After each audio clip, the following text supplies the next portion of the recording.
Hey folks, we're here at Imperial Gardens. So we picked this up in 2020 amidst the pandemic. We bought this at a great basis. I want to get the exact price. So $44,000 per unit, where I think we're probably well above. We might have probably going to get to a point where we double that, which is going to be more than double the equity component. So that would probably make me like way more than double or even getting close to tripling investors' money there. 136 units. So we're gonna kind of take a look inside and let's head into the office. Hello, hello. Hi. Nice to meet you.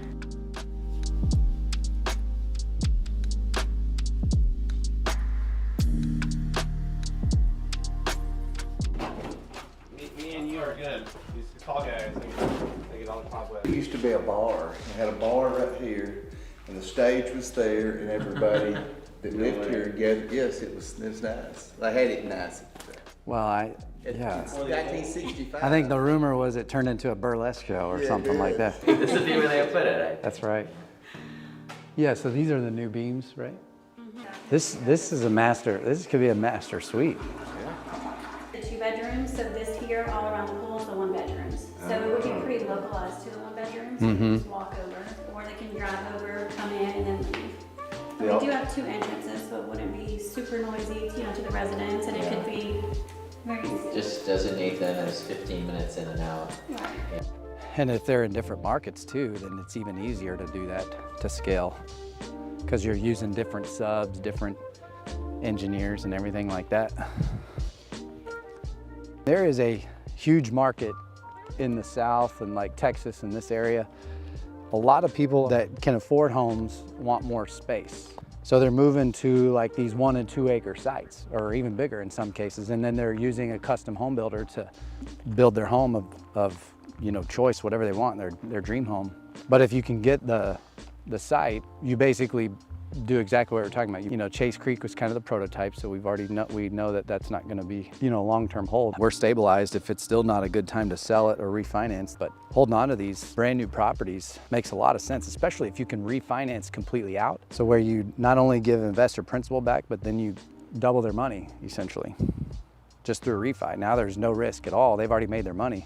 In the rare event that it did belly up, you've already made all your money. Either way, it's going to be more valuable than when we bought it after we get it rezoned. The only trouble is for a short portion of time, you have no cash flow coming in. But that's the type of profile of investors that we sought out to be able to take it down. It's guys that understand that there's no cash flow for 3, 4, 5 years maybe. For sure. I mean, especially like in these land deals, it's way more about principal preservation, knowing that there's going to be appreciation in the market in 5 years. So it's just about the expectations. And I would say most of the people that invest with us, even though that cash flow is nice, they don't really need it. They're not living off of it. I don't know of any full-time passive investors that we have where that's their main source of income. It's all excess. And so it's just really shifting your mindset, especially in today's market. Like cash flow is really hard to come by day one.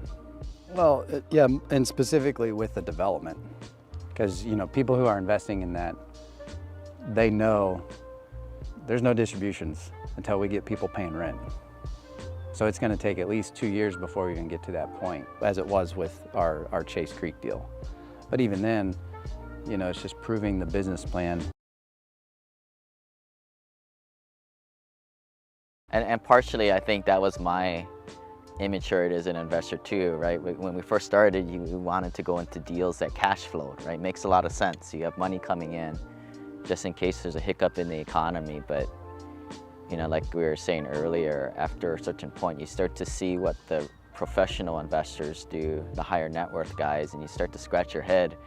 They're not buying little crappy Class C 70 units, in Class B areas, or they're not doing that for some strange reason.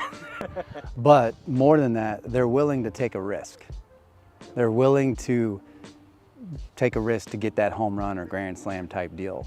And in the meantime, they're stacking up these other assets, these newer assets and everything else that can preserve their principal so they can, you know, be prepared that when an investment comes along where it's pretty much a home run deal, frankly, like this site next door, where it's pretty much guaranteed because we're in complete control of that too if we decide to build it. So, you know, there's a little bit of risk that you have to be willing to take. And it's still calculated risk. I mean, right? Like we're still putting our money in these deals, and it's not like we're just, you know, walking around like in Vegas and you're just dropping penny slots and the slot machines, just seeing what sticks. No, it's very thought out, it's very calculated.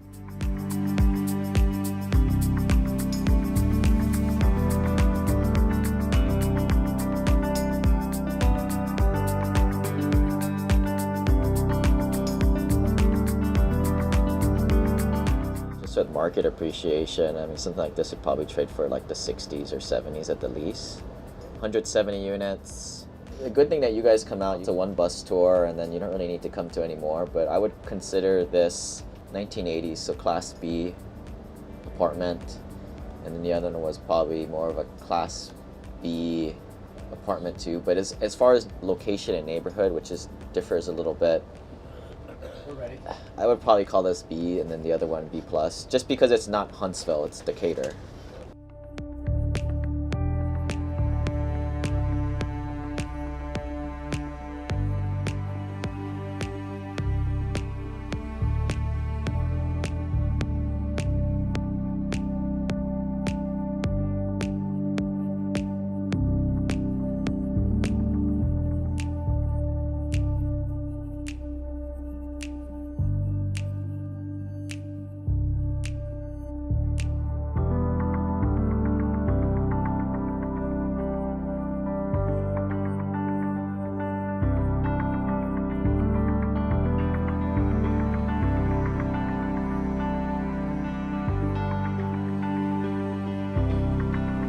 Fill it up to 50%, 80%, then you can push. Then you can maybe push to like 1,400, 1,500, 600. Yeah, you gotta fill up first. And this is why